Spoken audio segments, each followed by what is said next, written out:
This is one guy who cannot catch a break. Hold on. Much better.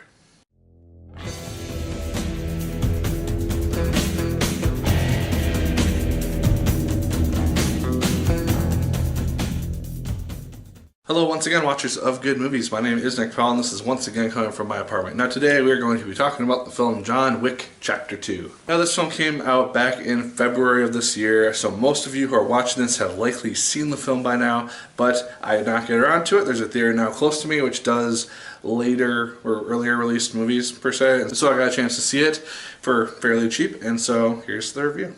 Now the first film, the original John Wick, is not a film which I absolutely loved like a lot of people did. I thought it was fun, I thought Keanu Reeves was a badass, you can check out my review somewhere on the channel, but it wasn't necessarily one of my favorite films of the year. So with John Wick Chapter 2, I was a little bit skeptical going in. I was hoping that I was really going to enjoy it, and it ends up being a really fun experience. Keanu Reeves obviously returns as John Wick, and it picks up basically, from what I remember, right after the events of the first one, and just kind of finishes off that whole main storyline as he goes to get his car. And then he's done. He's retired, he kicks back to relax with his new dog, and then he gets his house burned down and has to come out of retirement again. But that was something which I really enjoyed about this one, is that we have John Wick, this killer assassin, the Ghost, who everybody fears and nobody can take down, who just wants to be left alone and live a normal life because he's just done. He wants to be out of this game, and he just keeps being dragged back into it. And so you see that frustration within him in the first half hour of the film, where he's trying to be brought back into the game, and then he eventually has to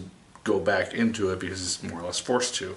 There's even a scene as he's putting on a suit where he just screams out in anger because he doesn't want to do this anymore, and yet he's forced to, and there is a part of him that enjoys it. So I really think that he had put that demon back in its cage, and now having to just release it so much sooner than he really wanted to just infuriates him. You have Ricardo Scamarcio as the main villain per se. He's kind of bland. He doesn't really have a lot to him. As a character, Ruby Rose is the more interesting one of the two. She's more his second in command. But I found the fact that she only uses sign language to talk really kind of cool about her character. It's very rare for villains to do that. And while she didn't really have any lines per se, I thought that her presence on screen was very fun to see, and I really would have liked to see more of her character. The action obviously is fantastic in this film. It's very well choreographed. You can see Keanu Reeves just make very good use of the heart rating. There is blood everywhere. There's headshots, there's body shots, there are groin shots. Not fun to watch. But it is bloody. You see blood splatters almost every time, and it is just very fun to see on screen as long as you enjoy that type of stuff. As I said, it's also very well choreographed.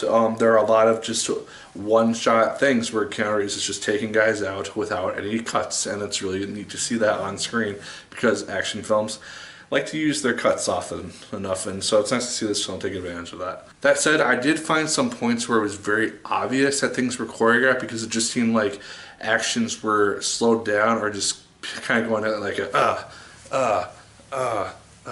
like a very robotic speed per se, and so that was something which kind of, it didn't really annoy me or bug me about the film, but it was something that I noticed and I thought could have been just better. Maybe they just didn't rehearse it well enough or something.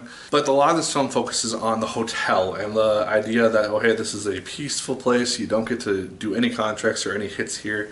It's basically a neutral zone for everyone. A good amount of the film really revolves around that area, and that was something which I enjoyed seeing, and it ends up being quite a good setup for what is potentially going to be John Wick Chapter 3. And that said, the last 10 minutes of the film really set it up well, because you just see what is eventually going to be a very interesting John Wick film, and it's going to probably just start out just going at the gates just really quickly. And so if that is the final John Wick film, I'm really looking forward to it.